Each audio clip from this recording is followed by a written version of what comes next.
당정은 서울과 경기 지역 등 수도권 부동산 시장 상황을 엄중하게 모니터링할 필요가 있다며 주택시장 안정을 위한 정부의 추가 대책을 집중 논의했습니다. 경제 전반의 활력을 저해할 수 있는 국가적 현안인 만큼 당정이 높은 경계감을 갖고 상황을 예의주시하면서 이번 주 부동산 대책 발표도 예고했는데 다만 구체적인 정책 내용에 대해서는 민감한 사안이라며 언급을 피했습니다. 당정은 이번 주부터 진행되는 국정감사가 민생 회복을 위한 국감이 되도록 하자고 뜻을 모았고 기업이 관세 대응과 회복, 성장에 효과적으로 대응할 수 있도록 기업인의 증인 출석을 최소화하겠다고도 거듭 강조했습니다. 이재명 대통령 역시 전 부처가 여야를 가리지 말고 국회 국정감사에 적극 협조하라고 지시했는데 특히 타당한 지적에도 이유 없이 방치할 경우 엄중 문책하겠다고 경고했습니다. MBC 뉴스 정상빈입니다. 부동산 시세 조작에 대해서도 정부가 강경 대응에 나섰습니다. 서로 짜고 아파트를 시세보다 높은 가격으로 계약한 뒤 얼마 후 취소하는 방식으로 시세를 올리는 이른바 부동산 가격 띄우기 의심 사례가 잇따라 적발됐는데요. 정부가 처음으로 모든 의심 거래 당사자들을 경찰에 수사 의뢰했습니다. 남효정 기자가 보도합니다. 올해 거래된 서울의 한 아파트. 단지 내 같은 평형의 아파트 시세는 20억 원인데 이보다 2억 원이 더 높은 22억 원에 거래됐습니다. 하지만 어찌된 영문인지 한 달여 뒤 집을 산 사람이 계약을 돌연 취소했습니다. 위약금을 물기는커녕 계약금과 중도금을 돌려받고 추가로 웃돈까지 받은 정황이 확인됐습니다.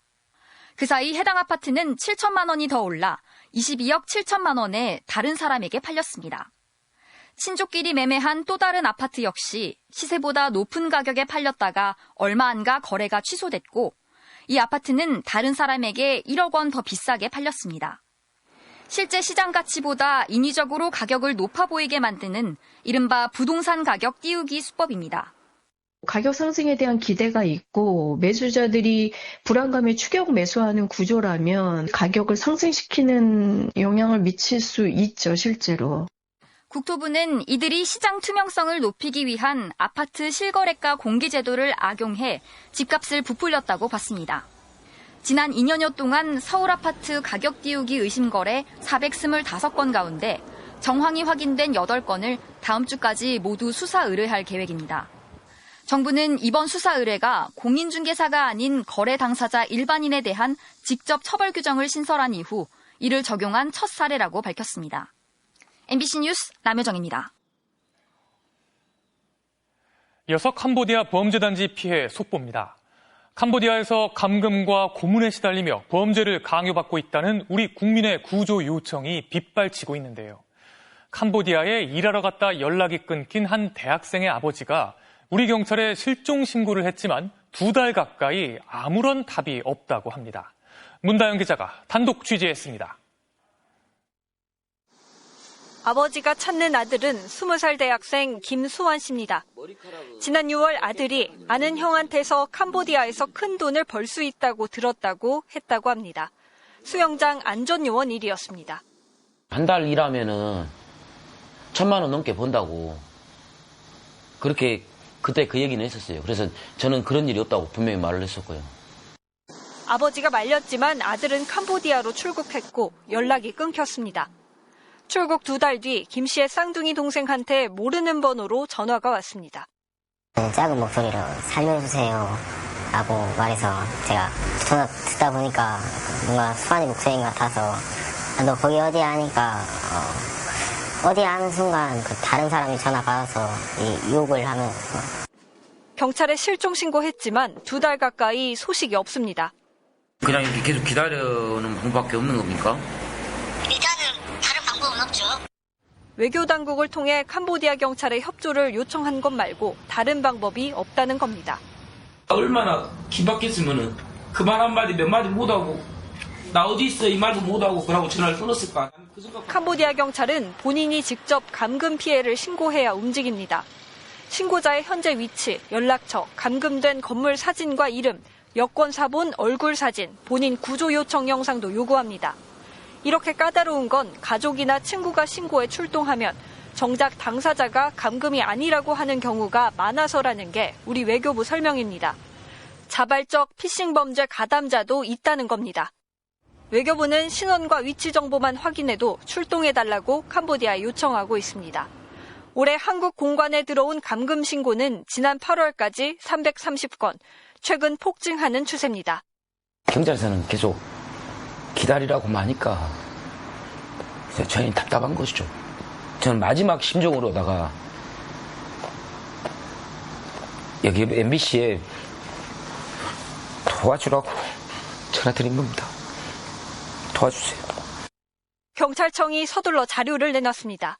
한인 대상 강력범죄를 전담할 코리아 데스크를 캄보디아 경찰청에 만들기 위한 방안을 캄보디아 측과 논의하고 국제경찰기구와 합동작전을 추진하겠다고 밝혔습니다. 뒷북대처라는 지적이 나옵니다. 캄보디아 측과 협의를 주도해야 할 캄보디아 대사도 석 달째 공석인 상황이 이어지고 있습니다. MBC 뉴스 문다영입니다. 어젯밤 경기도 가평의 한 횟집에서 불이 나 주인 부부와 10대 자녀 등 일가족 4명이 모두 숨지는 안타까운 사고가 일어났습니다. 숨진 가족은 모두 방범 창살로 막혀있는 단칸방의 창문 옆에서 발견됐습니다. 이재인 기자가 보도합니다. 한 층짜리 건물에 시뻘건 불길과 연기가 솟아오릅니다.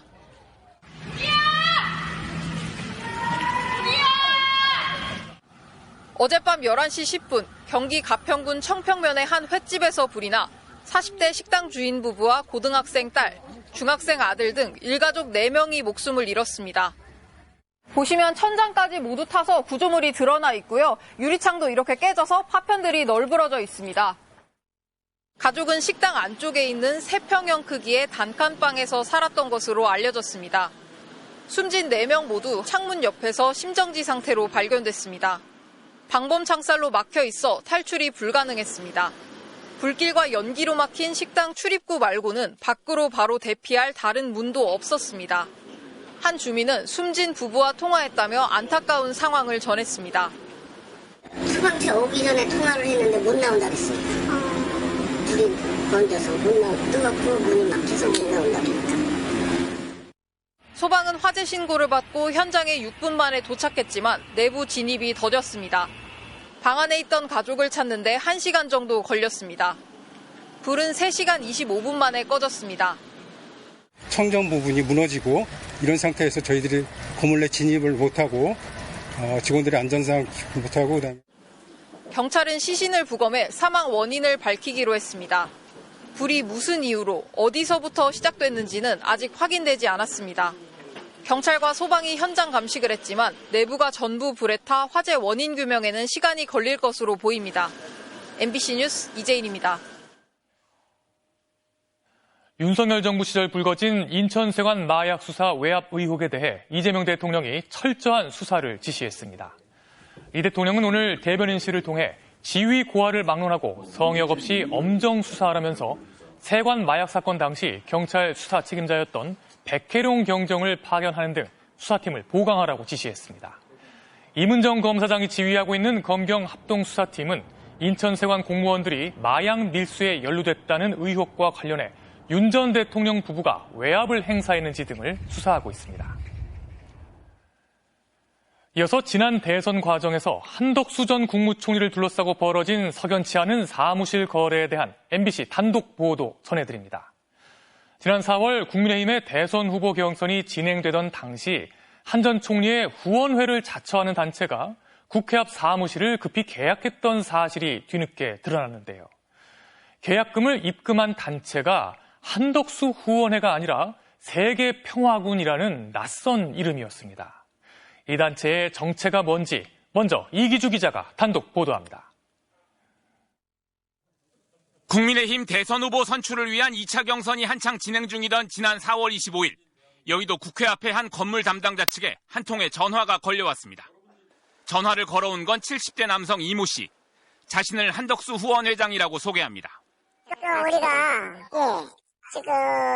지금 한덕수 후원회장이에요. 한덕수가 지금 총리 아닙니까? 그러면 이제는 30일 날 발표한대. 그만둬. 그때 내가 발표 듣고 얼른 계약하려고 그러지. 그러더니 잠시 후 다시 전화를 걸어와 계약금을 방금 입금했다고 말합니다. 돈이 저기 150이 평화유지봉사단 돈이 여기 거기 갔을 거예요. 이체 150만 원. 그런데 계약금 입금자 명의는 사단법인 세계평화군. 전화를 건 이 씨도 아니었고 평화유지봉사단도 아니었습니다.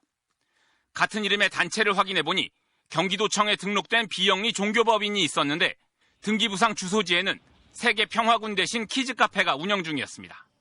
세계평화군단 사관학교 이게 혹시 뭔지 아세요? 여기? 침대방에다가 조그만 방 하나 얻어가지고 거기에다가 아마 임대를 맡았던 것 같은데. 세계평화군으로부터 계약금이 입금된 지 6일 뒤 실제로 한 전 총리는 대선 출마를 선언했지만 제가 해야 하는 일을 하고자 저의 직을 내려놓기로. 김문수 후보와 단일화의 실패에 출마를 포기했고 해당 사무실은 계약금만 날린 채 입주까지 이어지지는 못한 것으로 전해졌습니다. 이 씨는 계약금 대납 경위를 묻는 MBC의 질의에 특정 종교와는 관련이 없다며 세계평화군 명의로 지인이 입금해준 것이라고 밝혔습니다. MBC 뉴스 이기주입니다. 이 정체불명의 단체가 임차한 사무실의 계약서를 MBC가 입수해 확인했는데요. 사무실을 계약한 사람은 당시 대통령 직속 헌법기관인 민주평통자문회의 상임위원이었습니다.